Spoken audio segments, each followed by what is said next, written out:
êtes tout perdu et vous venez vous vanter d'aller faire votre charité. Mais vous êtes sérieux? Vous n'avez plus aucune décence. Aucune décence. Non mais vous pouvez.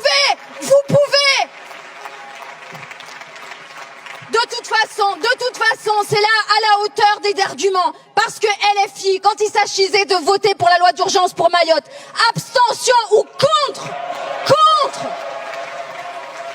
Non mais vraiment. Non, parce qu'on fait l'archéologie des votes. Allons-y sur l'archéologie des votes. Quand on est au fin fond du trou, on compte ses amis et les ennemis font tomber les masques. C'est ça que voit Mayotte. Les ennemis ont fait tomber les masques. Parce que quand on débat de Mayotte, qu'est-ce qu'on entend? Défendre les Comores. C'est formidable. Hein? On est en train de parler du droit du sol à Mayotte. Et vous, qu'est-ce que vous faites? Je suis allée à un concert, je me suis bien amusée. Vive l'amitié. Ah oui, parce que, hein, c'est ça. Vous avez un pays qui revendique une partie du territoire national, mais vous êtes allés danser. Eh ben voilà, un petit conflit territorial se règle avec un concert. Parce que franchement, il n'y a que ça de mieux. La musique, et puis voilà. C'est comme ça que vous prenez le drame qu'on vit à Mayotte. C'est comme ça que vous prenez l'intégrité territoriale. Vous vous asseyez dessus, vous allez danser, et puis après vous festoyez avec nos adversaires. Parce que vous trouvez que défendre l'intégrité territoriale, un département français, c'est une vaste blague. Merci, Madame la députée. C'est une honte. Merci. Et c'était il y a quelques instants à l'Assemblée nationale. Elisabeth, un commentaire. Vous connaissez bien les choses politiques, mais il y a des moments comme ça, des moments de vérité, des moments de débat.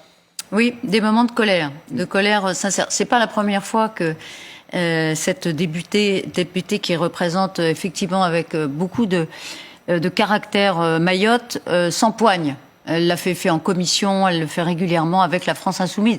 La gauche, elle veut rester dans le statu quo, même elle veut régulariser, elle veut surtout pas entrer dans une logique de lutte contre les clandestins, les Comoriens qui viennent clandestinement à Mayotte. Cette forme d'immigration. Elle est de là-bas, si vous voulez. Là, c'est charnel, c'est tribal. Ça existe parfois, la politique tribale. Et d'ailleurs, on s'en félicite. Ce ne sont pas que des postures, la politique. Ce sont des convictions, parfois, qui sont puisées dans l'expérience. Elle connaît son territoire. Et elle cherche des solutions. Donc, voilà, ça donne effectivement ce cri du cœur de Madame Youssoufa tout à l'heure dans l'hémicycle.